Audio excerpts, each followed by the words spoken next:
Glória a Deus. Vocês estão prontos para receber a palavra de Deus? Abra, por favor, sua Bíblia. Na carta de Paulo aos Filipenses, no capítulo 3, e nos versículos 7 e 8.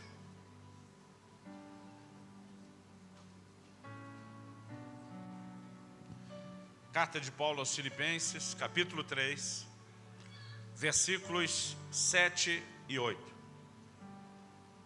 O apóstolo Paulo diz: mas o que para mim era lucro, isso considerei perda por causa de Cristo.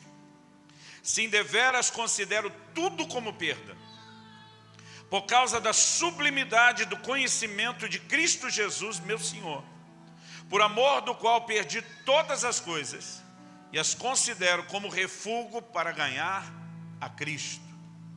Pai, nós oramos no nome do Senhor Jesus, clamando a ação e o mover do Teu Espírito nesse lugar, para que a Tua palavra seja vivificada, para que ela tenha aquela aplicação personalizada que só o Senhor pode fazer. Ilumina os olhos do nosso entendimento, dá-nos compreensão espiritual e não só racional. Nós clamamos no nome de Jesus, e que a graça do Senhor se manifeste e flua nesse ambiente, para que a Tua palavra cumpra o propósito pelo qual ela tem sido enviada. Nós oramos no nome do Senhor Jesus. Amém. Essa afirmação de Paulo, ela é bem conhecida dos crentes. O que para mim era lucro, isso considerei perda por causa de Cristo. Depois ele diz: deveras considero tudo como perda, por causa da sublimidade do conhecimento de Cristo Jesus, meu Senhor. Então ele diz: por amor do qual eu sofro a perda de todas as coisas. Do que Paulo está falando nesse texto? Porque eu costumo dizer que esse é um texto bem conhecido, porém pouco entendido. Eu mesmo durante muito tempo achava que Paulo estava falando de pecado, quando ele diz: o que para mim era lucro, agora considero perda. Até porque alguns de nós, antes da conversão, tratamos das coisas dessa forma, e esse tipo de interpretação seria a nossa explicação. O que para mim era lucro, as bebedeiras; o que para mim era lucro, o envolvimento com drogas; o que para mim era lucro, algumas gratificações carnais. Hoje eu entendo que foi perda.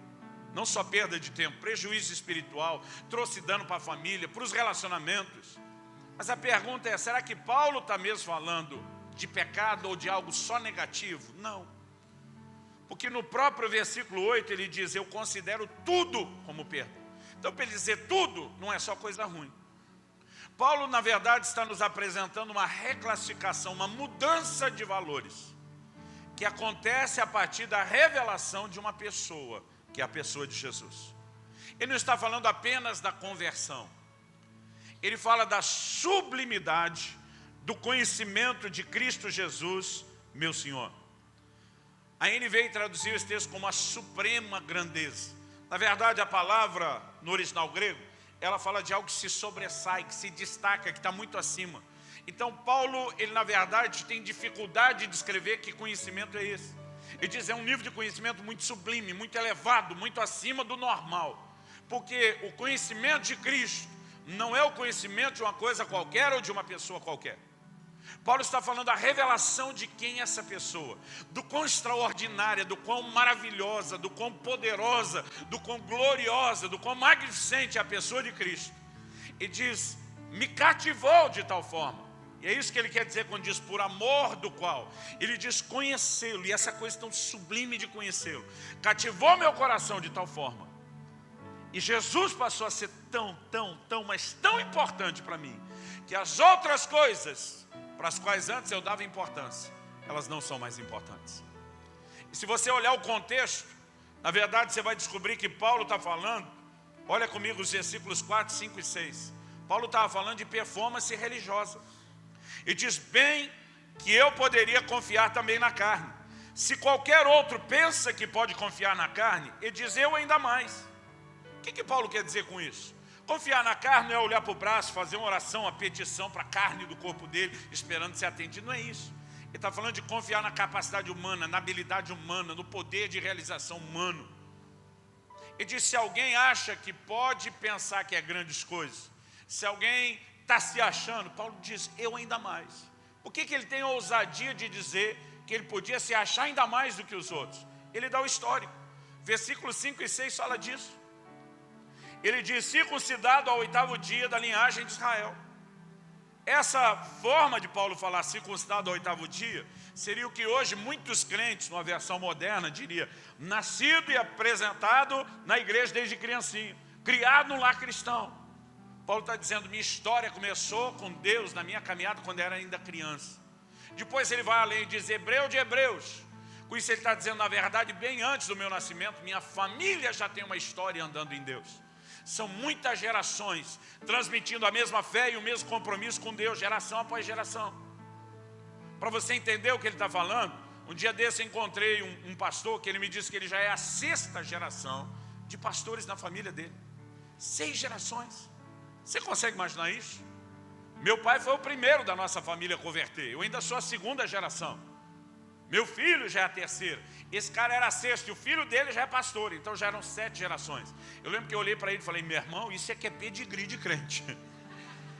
Se tem a raça pura é a sua. Eu fiquei brincando com ele. É mais ou menos isso que Paulo está dizendo. Ele diz, gente, na minha linhagem para cima, na minha ascendência, tem muita história de relacionamento com Deus. Aí ele continua e diz, quanto à lei foi fariseu. Fariseu era o grupo mais dedicado. Era a seita mais severa dentro do judaísmo. Era o que muitos hoje chamariam de os devotos. E ele segue e diz o seguinte, quanto ao zelo, perseguidor da igreja. A única coisa na história de Paulo, da qual ele se envergonhava, ele apresenta aqui como quem diz, mas tinha um bom motivo. Perseguir a igreja, mas foi por zelo. Escrevendo aos Romanos, Paulo fala não só dele, mas de todo Israel, dizendo que foi zelo sem entendimento, mas foi zelo. Então ele diz, até quando eu persegui a igreja, era zelo para querer ver as coisas de Deus acontecendo direitinho. E no final ele termina com uma declaração para lá de ousado.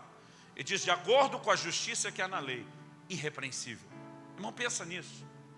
A lei tinha centenas e centenas e centenas de preceitos. Paulo está dizendo, pode pegar isso tudo. Faz um raio-x na minha vida. E aponta o dedo, onde foi que eu tropecei? Numa área sequer. E ele está dizendo, eu não tropecei. Então, na perspectiva religiosa, Paulo está dizendo, eu era o cara e não tem para mais ninguém. Mas o que para mim era lucro, performance religiosa, me gloriar disso, isso considerei perda. Porque eu entendi que na vida em Deus não se valoriza a performance religiosa, valoriza o conhecimento da pessoa de Jesus. E eu não consigo contar essa história sem voltar 10 anos atrás, em fevereiro de 2008, onde eu tive uma das experiências mais marcantes com Deus. Quando Deus mexeu na minha vida de uma maneira assim que abalou minhas estruturas e mudou valores. E para contar o que aconteceu no dia, meados de fevereiro de 2008, eu não tenho mais certeza do dia, eu preciso voltar no dia 31 de dezembro de 2007. 31 de dezembro de 2007, tinha terminado de almoçar, eu e minha esposa estávamos conversando não só sobre o culto de passagem do ano da noite, mas a gente estava falando também sobre as expectativas do que a gente viveria no próximo ano, que seria 2008. E eu lembro que eu empurrei o prato praticamente vazio de lado, olhei para minha esposa e falei para ela, nos próximos 21 dias, você não vai me ver comer absolutamente nada. Eu vou passar as próximas 3 semanas a fio, só na água. Eu lembro que minha esposa arregalou o olho um pouquinho mais do que o normal. Eu nunca tinha feito nenhum jejum prolongado mais do que 2 semanas. Ela falou, 3 semanas só na água. Eu falei, 3 semanas só na água. A partir dessa refeição está valendo. Ela ainda para certificar, meio preocupada, falou, Deus te pediu isso? Eu falei, pediu não. Vou fazer porque eu quero. Eu quero mais de Deus. Eu quero ir mais longe. Eu quero entrar nas águas profundas. E eu decido fazer 2008 o ano da busca. Eu vou buscar Deus nesse ano de 2008 como eu nunca fiz na minha vida, eu falei para ela. E eu decidi não só que eu faria o maior jejum da minha vida, mas eu decidi que eu ia ler a Bíblia muitas vezes aquele ano. Para você ter uma ideia, só aquele ano, nunca fiz antes, nunca fiz a mesma coisa depois. Mas naquele ano eu fiz essa loucura. Eu li a Bíblia inteira, capa a capa, 2 vezes num mês. Eu tinha decidido dar e ofertar para Deus o melhor de mim, como eu nunca tinha feito. Então passaram-se as 3 primeiras semanas, eu terminei o jejum. Agora, 3 semanas depois do término do jejum, nós estamos nessa reunião, terça-feira à noite. Era uma reunião, para nós a gente nem chamava de culto, treinamento dos nossos líderes. Então, uma palavra ou de motivação para o trabalho, de encorajamento, ou de alinhamento da visão e doutrinário. Era o nosso momento de treinamento. A gente tinha uma oração, não tinha nem louvor, oferta, nada. E já passava para a palavra. Quando a gente estava fazendo aquela uma oração para abrir o culto, um irmão foi lá, passou a mão no violão, e eu lembro que ele olhou para mim e fez o sinalzinho com o dedo. Uma só. Tipo assim, deixa eu cantar uma só. Eu olhei de volta e disse assim, uma só. Não é o nosso propósito, não é esse tipo de reunião, mas vou te deixar só uma, não mais do que uma. Irmão, o problema é que não teve outra coisa além daquela música. Ele começou a cantar aquela canção do Marcos Witt, eu te busco, te anelo, te necessito. E alguém lá no céu parece que resolveu apertar aquele botão que ativa o modo glória da reunião. A glória de Deus veio sobre nós. Eu nunca vi nada igual na minha caminhada com Deus, nem no meu ministério. Mas num instante, eu acho que nem se a gente tivesse ensaiado, combinado, coreografado, daria para fazer algo tão simultâneo, num instante. A grande maioria daquele povo, porque eu não vou dizer todo mundo, porque eu não olhei na cara de cada um, mas a grande maioria daquele povo começou a chorar ao mesmo tempo. E o pior que a gente não conseguia, eu não conseguia entender o que estava acontecendo, nem comigo, nem com os outros. Porque alguns choravam convulsivamente, né? Alguns choravam, como diria o mineiro, de com força. Eu chorava que nem criança e não entendia porque estava chorando. E eu comecei, naquele quebrantamento, era gente se ajoelhando, se prostrando, gente com a cara no chão, gente sentando para os cantos e encostando na parede. Irmão, mudou aquela atmosfera.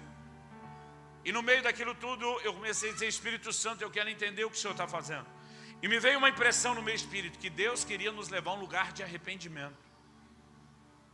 E eu comecei a orar e dizer, eu quero entender por que nós temos que nos arrepender. E de repente eu comecei a perceber que Deus queria que nós nos arrependêssemos, por não estar buscando a Deus como deveríamos. E aí que a história mudou para mim. Porque eu queria estar aqui te contando, que eu falei para Deus, é verdade, o Senhor está certo, nós estamos errados. Mas nessa hora eu fui indignado. Por que eu fiquei indignado? Eu tinha acabado de fazer o maior jejum da minha vida. Eu estava decidido buscar Deus como eu nunca tinha feito na minha vida. Lendo a Bíblia que nem um condenado. Eu falei, se eu tenho que me arrepender por não estar te buscando como deveria, significa que nada disso está bom? Então dentro de mim, eu não verbalizei isso para Deus, porque a gente tem respeito. Eu mordi a língua para não falar, mas o meu sentimento é como se tudo dentro de mim quisesse gritar para Deus, se isso não está bom, quando é que vai estar bom para você? Só que com Deus, querido, não adianta você não falar. O salmista diz, a palavra ainda não me chegou à boca e tu já sabes. Ele é o Deus onisciente, presciente. Você sentiu, Ele ouviu. Você pensou, Ele ouviu. O que você ainda vai sentir ou ouvir daqui a ou sentir ou pensar daqui a alguns anos, Ele já ouviu. Ele conhece tudo. Pensa numa relação transparente com Deus, é a nossa. Não dá para esconder nada dele. E na hora que me veio o sentimento, mesmo não falando, Deus ouviu. E Ele me respondeu. Eu ouvi naquele dia o Espírito Santo falar comigo, até que nada mais importe. E essa frase virou o tema dessa mensagem que eu estou pregando incansavelmente. Essa mensagem virou o tema desse novo livro que eu escrevi. Naquele momento o Senhor falou para mim, quando você chegar ao lugar onde nada, absolutamente nada, é tão importante para você como eu sou, você chegou ao lugar onde eu quero. E foi nesse texto, foi nesse momento que esse texto, Filipenses 3, é como se ele aparecesse na minha frente. Eu via Paulo dizendo que para mim era lucro. Agora, entenda que Paulo não está falando de lucro, de ganho material. O que para mim era de valor, o que para mim era importante. Ele diz, perdeu o valor, perdeu a importância. Significa que o conhecimento de Jesus o levou a entender que Jesus era tão, mas tão importante, que as outras coisas comparadas com Jesus perderam a sua importância. Na verdade, a gente tenta atribuir o avivamento que você lê da igreja no livro de Atos, quase como se isso dependesse só das manifestações, do mover, dos dons e do poder do Espírito Santo. Mas eu quero te dizer, irmão, que aquele nível de avivamento que eles viveram não estava relacionado apenas à manifestação do poder do Espírito Santo, mas a corações que eram profundamente apaixonados pelo Senhor Jesus. Paulo chega ao ponto de dizer, em nada tenho a minha vida como valiosa, contanto que eu complete a carreira, o ministério que recebi de nosso Senhor Jesus, de testemunhar do Evangelho da graça de Deus. Agora, por que é que o cara diz, minha vida não é valiosa? Não é que ele estava com depressão, não é porque ele estava pensando em suicídio. Ele está dizendo, a ordem de Jesus é tão mais importante, a pessoa de Jesus é tão mais importante, que nem minha vida ou viver minha própria vida será tão importante como agradá-lo e conseguir o sorriso do rosto dele. A geração que impactou o mundo com o Evangelho era uma geração de gente apaixonada, de gente que dizia o que antes era importante, perdeu a sua importância. Comparado com o quê? Com a sublimidade do conhecimento de Cristo Jesus, meu Senhor. Ele está dizendo que Cristo se tornou alguém tão fascinante, tão cativante, tão atraente, tão desejável, que o resto diante dele perdeu a sua importância. E naquele dia o Senhor começou a falar comigo e disse: você nomeou 2008 o ano da busca. Mas ele falou: a única coisa que você fez foi melhorar a performance da busca. Isso não significa que você está me desejando mais do que antes. O Senhor disse: você está batendo seus recordes, jejuando mais, lendo mais a Bíblia. Para como Paulo fazia antes, se gloriar e dizer: se alguém acha que é o cara, eu ainda mais. Porque, irmão, eu estava mais metido do que nunca. Depois de 3 semanas de jejum, 2 livros da Bíblia num mês só, eu estava dizendo: eu sou crente como poucos. E o que Deus espera de mim e de você não é a performance da busca. Deixa eu te ajudar a entender o que é a performance da busca. Jesus cita o profeta Isaías, em Marcos 7, 6 e 7, diz: esse povo me honra com os lábios, mas o seu coração está longe de mim. A gente pode ir para um culto, cantar, fazer barulho, e o coração não está lá, meu querido.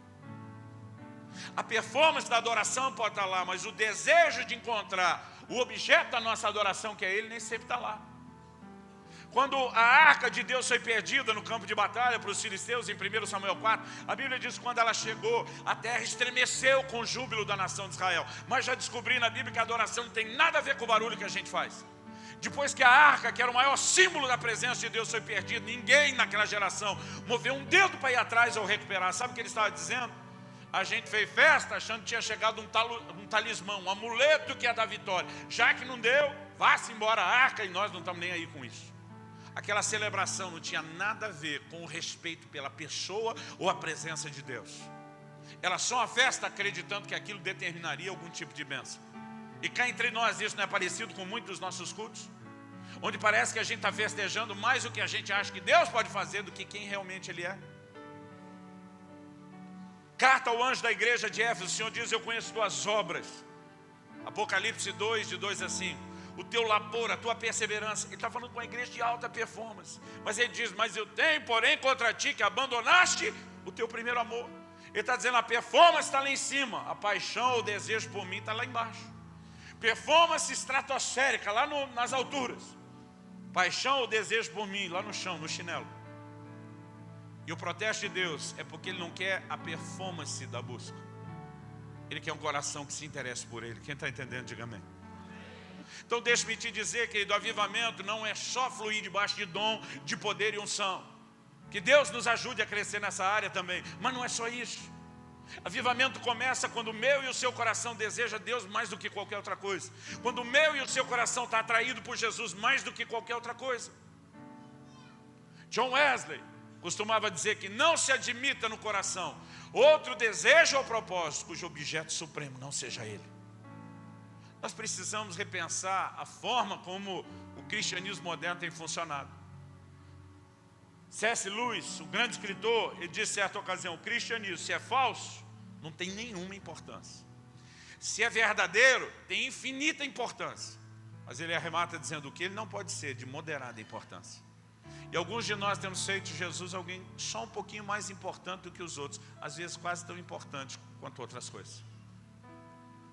É importante na igreja, é importante ter tempo com Deus, mas todas as outras coisas da minha vida são quase igualmente importantes, às vezes mais. Por que eu digo às vezes mais? Irmão, como a gente tem o discurso de que Jesus é a pessoa mais importante da nossa vida e a gente não tem tempo para Ele? Me explica aqui, que importância é essa que nós damos? Como Ele é a pessoa mais importante, mas não leio um capítulo da Bíblia por dia. Eu malemar separo o tempo para orar, a não ser quando a coisa está apertada e aí eu preciso de socorro dEle. Será que Ele realmente é importante? Ou apenas o socorro que Ele pode me dar em algum momento ou na eternidade é que é importante? Enquanto eu e você não entendemos o quão fascinante é a pessoa, nós não vamos longe na vida espiritual. Davi foi chamado de homem segundo o coração de Deus na Bíblia. Uma coisa eu tenho certeza, não é por ser perfeito, porque isso ele não era, e a Bíblia é clara. A Bíblia fala dos pecados de Davi, ele era gente como eu e você. Mas no Salmo 27,4 você vê Davi dizendo o seguinte: uma coisa pedi ao Senhor e a buscarei, que eu possa habitar no seu santuário, que eu possa contemplar sua formosura. Esse cara está dizendo: de qualquer coisa que possa pedir, eu quero uma só. Eu quero estar na sua casa. Para quê, Davi? Para ficar debaixo de proteção? Não. Eu quero estar na sua casa todos os dias. Para quê? Para garantir a bênção? Não. Para contemplar a beleza dele, para ficar babando em admiração na revelação de quem Deus é, para meditar no seu santo tempo. A palavra traduzida meditar significa inquirir, significa um exame profundo. Ele está dizendo: eu quero estudar a pessoa de Deus. Ele é fascinante demais, extraordinário demais. Davi não foi chamado de homem segundo o coração de Deus por ser perfeito, mas era alguém cujo coração desejava Deus. Era alguém que, depois de ter pecado, ele percebe que o maior prejuízo do pecado foi um só. Você não vê Davi chorando, dizendo: Deus, por favor, me poupa no trono, eu não quero perder o reinado. Você não vê ele chorando por nenhuma outra coisa. Mas no Salmo 51, que é um salmo que ele compõe depois de ter pecado, ele diz: contra ti, e contra ti somente eu pequei. Naquele momento, Davi está dizendo: onde é que eu estava com a cabeça? O Senhor é o meu maior tesouro, o Senhor é o meu maior valor. Se nós olharmos para a vida dos homens e mulheres de Deus ao longo da história, que escreveram história, que fizeram diferença, eles têm uma coisa em comum: paixão pelo Senhor, um desejo de relacionar com Deus, de cultivar a presença, de conhecê-lo melhor.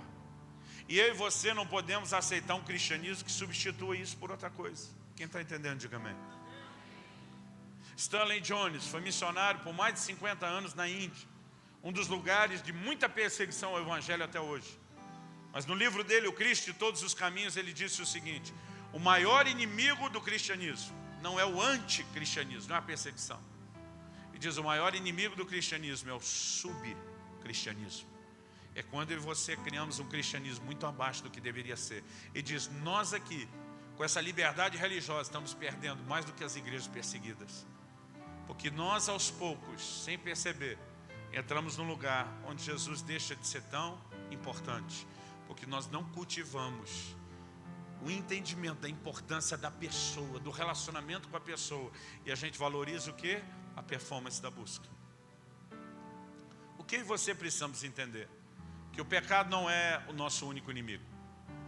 Durante muito tempo eu dizia: o pecado é meu maior inimigo. E naquele dia, 10 anos atrás, o Senhor disse: você não está errado quando vê o pecado como inimigo.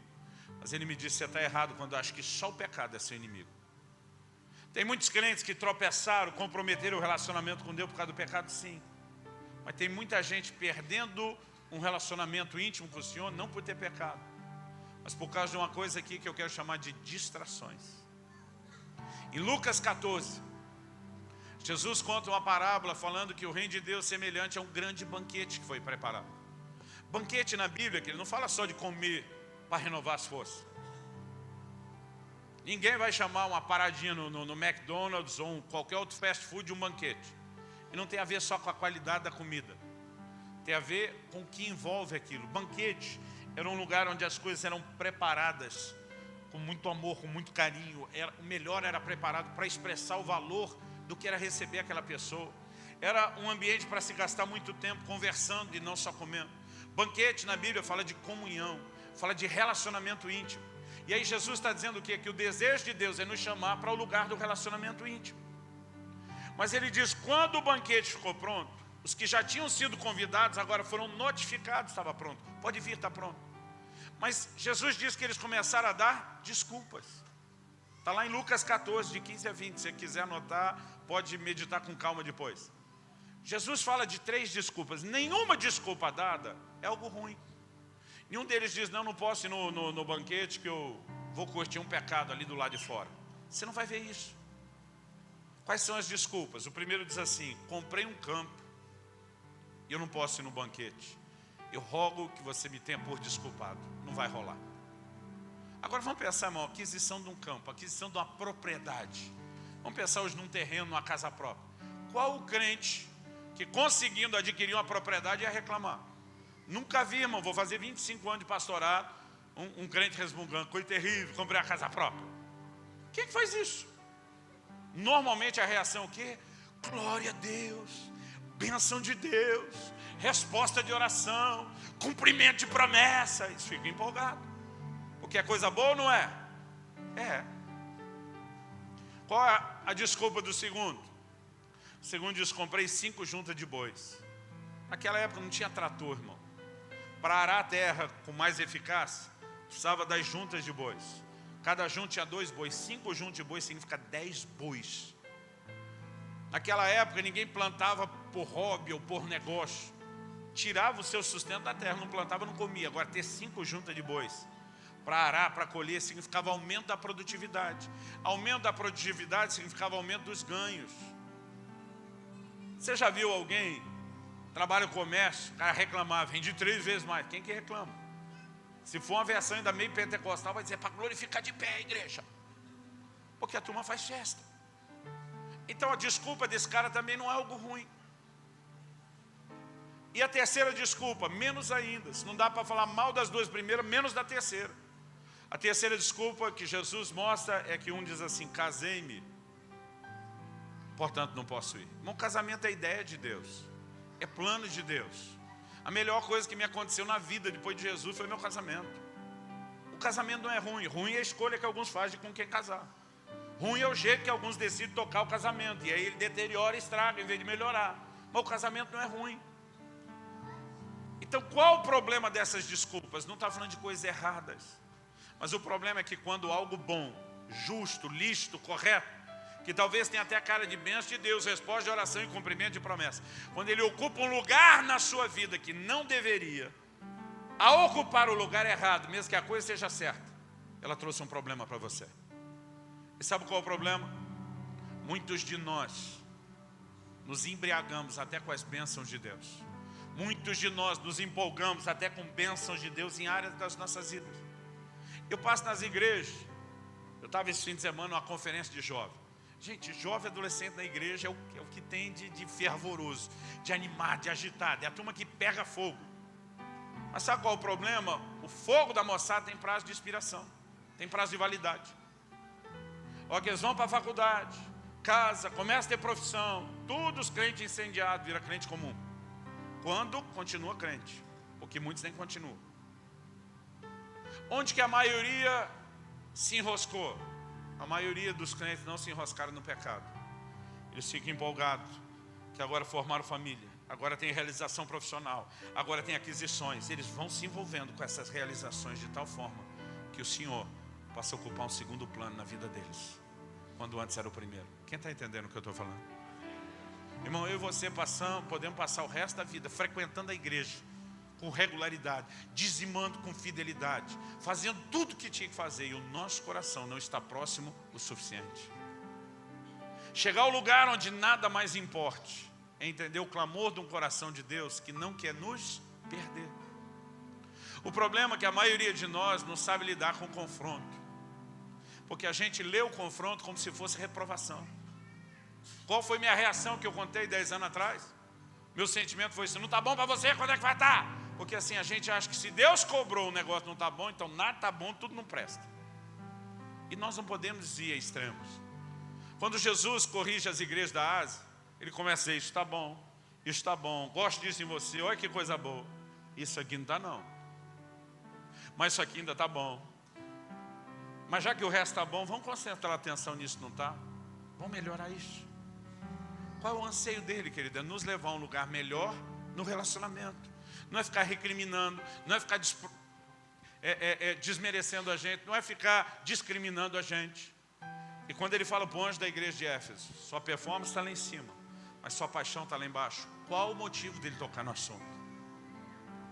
Ele diz: lembra de onde caíste, arrependa-te. E como ele termina dizendo: volta à prática das primeiras obras. Sabe o que ele está dizendo? Eu não vim jogar na sua cara que você é um crente meia boca, de segunda categoria. Deus está dizendo: eu só quero recuperar o que a gente perdeu. Se já teve melhor antes, não vamos aceitar isso. O que nós temos da parte de Deus? Um amor insistente, que está dizendo: eu vou lutar para ter o melhor de você. Eu nunca vou aceitar algo menos do que o seu melhor que você pode me oferecer.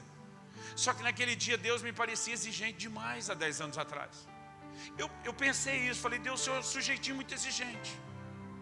Não basta te amar, tem que te amar de todo o coração, alma, entendimento e força. Não basta te buscar, tem que te buscar de todo o coração. O reino em primeiro lugar antes das minhas necessidades básicas. Você já parou para pensar nisso? Ele diz, não preocupa com o que você vai comer, beber ou vestir, necessidade básica. Ele diz, busca o reino em primeiro, antes de preocupar com isso. Mas isso já não é exagero da sua parte, não. Não é exigência demais. Aquele dia o Espírito Santo falou comigo. Ele disse, você se considera um pai exigente? Falei, sou. Ele disse, por que você é exigente? Falei, eu quero o melhor dos meus filhos. Por que você quer o melhor dos seus filhos? Por bem deles. O Senhor diz, você não exige que eles valorizam o seu ensino, as suas ordens. Falei, sim. Ele diz, por quê? Você é carente? Você tem um problema, se deixar de reconhecer a sua voz como a mais importante, você vai se sentir inferiorizado como pessoa. Eu falei, não, não é nada disso. Eu quero que eles valorizem o que eu digo por bem deles, para protegê-los. Porque se a minha palavra não for a mais importante na vida deles, vão vir os amigos, os pseudo-amigos da escola, vão arrastar eles para qualquer porcaria. E o Espírito Santo diz, pois é, você tem as suas razões para ser exigente, você alega que é amor e interesse para os seus filhos. Mas quando eu exijo algo de você, você acha que eu que sou carente, que eu que tenho problema de autoestima, e não que eu quero o melhor para você. Aquele dia, pela primeira vez, eu comecei a entender, como se ele me dissesse, se você entendesse o quanto eu quero me relacionar com você. Você entender que o propósito de eu tocar no assunto não é te recriminar, é melhorar o nosso relacionamento. É te levar a um lugar onde não só eu tenha mais de você, mas onde você possa ter mais de mim. Quem está entendendo? Quem acha bom ter um Deus desse, que não desiste da gente, continua lutando pelo nosso melhor? Pois é, Ele me mandou aqui hoje para dizer a você que Ele quer mais do que performance religiosa. Ele quer mais do que você dizendo, se alguém acha, pode confiar na carne, eu ainda mais. Ele quer que você chegue ao lugar onde Paulo chegou, dizendo, o que antes era lucro, a valorização da performance. Para mim agora estou me lixando, não estou nem aí para isso. O que eu quero é Ele. O que eu quero é a pessoa dEle. O que eu quero é o sorriso de satisfação no rosto dEle. Quem está entendendo, diga amém. Quanto tempo eu tinha mesmo, Paulo? Ainda não pequei. Vamos ficar em pé para parecer que está acabando. E aí eu prego mais uns 3 minutos com você de pé. Na verdade não quero pregar, eu quero contar uma experiência antes de terminar. Olhe para cá um pouco. Eu falei que Jesus, para o anjo da igreja de Éfeso, ele diz, lembra de onde caíste. Primeira coisa que eu quero que você entenda. Porque nós não viemos valorizar a cobrança. Nós viemos valorizar o lugar onde, através do chamado de Deus, Ele quer nos levar. Amém? Então, a primeira coisa, Ele diz, lembra. Demorou para eu entender por que Deus está dizendo, lembra de onde você caiu. O Senhor não cobra um anjo, o mensageiro da igreja de Éfeso, dizendo, você não sabe que me amar de todo o coração, alma, entendimento, força, é um mandamento, por que você não está cumprindo sua obrigação? Ele não apela para o senso de obrigação. Ele apela para um senso de saudade. Se você lembrar que o que nós já tivemos foi tão bom, você vai querer isso de volta, não pelo senso de obrigação. Deixa eu tentar explicar isso de outra forma. Esse ano eu e a Kelly vamos completar, daqui a alguns meses, 23 anos de casado. Eu tenho uma ordem de Deus na Bíblia, como qualquer marido tem. Efésios 5 diz, maridos, amai as vossas mulheres. Amai é um imperativo, é uma ordem. Eu não tenho opção.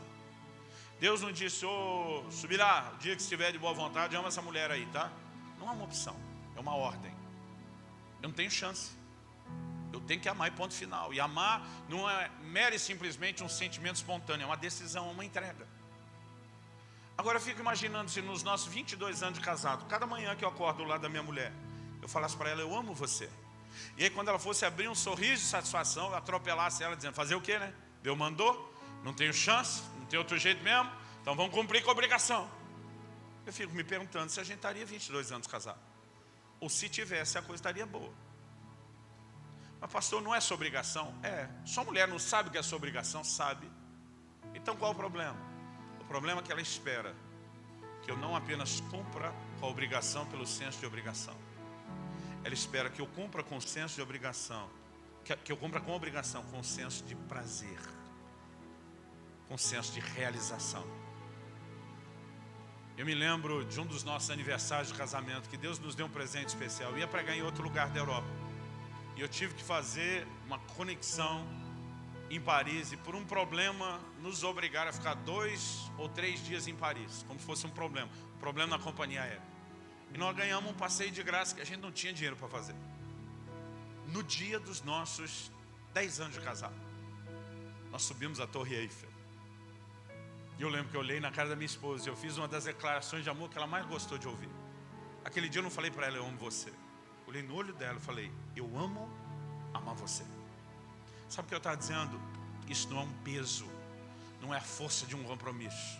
Você é uma pessoa tão fascinante que dá prazer cumprir com a obrigação. Quem entende a diferença? Quando o Senhor diz, lembra de onde você caiu, Ele está dizendo, eu não quero que você me ame ou me busque só com senso de obrigação. Porque isso é adorar com o lábio e o coração longe. Ele está dizendo, eu quero que você faça isso pelo senso de saudade. Alguns anos atrás, eu fui visitar meus pais, já era casado, já tinha meu filho Israel, minha filha Lícia ainda não tinha nascido. E eu tive que entrar no quarto da casa dos meus pais, que era o meu quarto que eu dividia com os meus irmãos quando solteiro. Era o quarto que quando solteiro eu ficava trancado horas todos os dias orando. Eu trabalhava num banco do meio-dia às 6, quase 7 da tarde, da noite.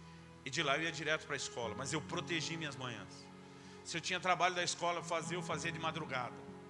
Todo dia, no mínimo das 7 às 11, eu ficava trancado naquele quarto orando. Eu tive encontros extraordinários com Deus e a presença de Deus naquele quarto. Nesse dia eu entro no quarto para pegar uma coisa. Tínhamos deixado nossas coisas de viagem quando chegamos lá. Acho que eu fui buscar uma fralda para trocar meu filho. Quando eu abri a porta do quarto, o lugar onde eu coloquei os olhos, no canto do quarto, era o lugar onde eu gastava a maior parte do tempo ajoelhado, orando. E a hora que eu coloquei os olhos, que eu vi aquele cantinho, disparou um gatilho na minha memória. É como se passasse um filme, era uma lembrança muito viva, real. Parece que eu assistia dia após dia, eu ajoelhado naquele canto, derramando meu coração diante de Deus. Eu lembro que eu dizia um pouco olhar do canto do quarto, olhei para o meio do quarto. No meio do quarto tinha um tapete. Os mais velhos lembram de quando os pais da gente, minha mãe fazia uns tapetes que era de crochê com barbante, tinha isso aqui também. Eu olho, aquele tapete ainda está lá, e eu lembro quantas vezes eu reguei aquele tapete com lágrimas, prostrado no chão. Eu tiro os olhos do tapete, e eu olho para a cama, e quando eu cansava de ficar ajoelhado ou deitado no chão duro, eu deitava de costas na cama, e ergui minhas mãos adorando a Deus. Para onde eu olho, tem lembranças, um filme está passando. Eu continuo lá segurando aquela porta. Eu não terminei de abrir, eu não fechei, eu não conseguia entrar, eu não ia a lugar nenhum, não conseguia dar um passo. Porque aquela lembrança era tão forte que a hora que eu vi, as lágrimas estavam correndo do meu rosto, grossas e quentes. Nenhum momento eu ouvi uma voz de Deus me recriminando. Por que é que você não ora como você já orou antes? Mas sabe o que eu senti aquele dia com aquela lembrança? Saudade. Até hoje, quando eu conto a experiência, ainda me emociona a lembrança. A lembrança da lembrança que eu tive naquele lugar ainda me emociona. E de repente eu me vejo pensando, camarada, como é que você foi louco de baixar o padrão desse relacionamento? Como que você admitiu diminuir os seus encontros de intimidade com Deus? Não era Deus me cobrando, era eu sentindo falta dele. Eu creio que nessa noite Ele quer dizer para mim e para você o que Ele falou para o anjo da igreja de Éfeso: lembra de onde caíste. É como se Ele dissesse: se você lembrar como era bom, você vai querer voltar. Lembrou? Era bom ou não era? Era. Então arrependa. E aí Ele termina implorando: volta. Volta à prática das primeiras obras. Eu quero você de volta. Nós vamos chegar a esse lugar onde o nosso coração deseja tanto, tanto, que nenhuma outra coisa é mais importante do que Ele. As bênçãos recebidas não são mais importantes do que Ele. Nada é mais importante do que Ele. Se eu e você conseguimos nos manter, não nesse lugar, mas caminhando para Ele. Alguém me perguntou: pastor, levou 10 anos para o senhor escrever o livro, porque o senhor finalmente chegou lá? Eu falei: cheguei não. Paulo em Filipenses 3 diz logo depois: não que eu tenha alcançado. Nem ele era maluco de achar que alcançou, e você? Hoje, 10 anos depois, eu tenho menos vergonha do assunto que eu tinha no início. Mas sabe qual a boa notícia? Eu posso ainda não ter chegado, mas estou mais perto do que estava 10 anos atrás. E eu e você podemos dar uma resposta para Deus. Eu quero que você fale com Deus no seu lugar. Eu quero que você ore. Eu quero que nessa noite você entenda o convite de Deus, que te ama de uma forma que sua mente jamais vai entender. A Bíblia classifica o amor dele como algo que excede todo o entendimento. Mas eu quero que você ore dizendo: Senhor, eu não quero me enredar na performance religiosa. Eu quero entrar nesse lugar de entrega, de rendição. Enquanto você ora acertando os ponteiros com Deus, porque eu sei que Ele está falando com você, eu quero fazer uma pergunta. Pode ser que você esteja aqui essa noite, mas você se afastou do Senhor Jesus. Você se desviou dele. Alguns conseguem essa façanha sem nunca ter saído da igreja. Outros acabam inevitavelmente saindo da igreja. E eu creio que nessa noite Deus está tocando o seu coração com esse amor dele. E o Espírito Santo está trazendo de volta em você aquele chamado, dizendo: arrependa, volta, volta, volta.